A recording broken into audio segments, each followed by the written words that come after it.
Hello mga mare! Welcome sa aking mini vlog.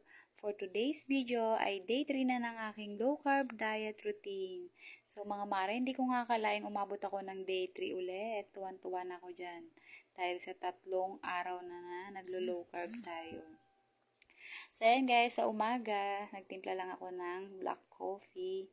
Pagdating naman sa tanghali ay naglaga ako ng 2 pirasong itlog, 1 pirasong kamatis, tapos meron akong sinabawang gulay na okra at kamote or talbos ng kamote. So yun lang yung kaya ko or naisipan kong ulamin sa tanghali.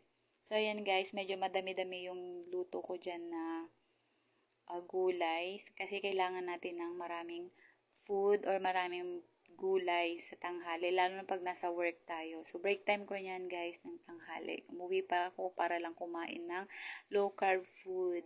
Kasi, kaysa bumili tayo sa canteen, syempre hindi natin alam kung anong mga ingredients na ginamit nun. At least, pag sa lutong bahay, alam mo kung ano yung mga niluluto mo na low carb. So, pagdating naman sa gabi, nag-prepare lang ako dyan ng tsaa. Yan guys, kahit anong tsaa pwede na yan or tea.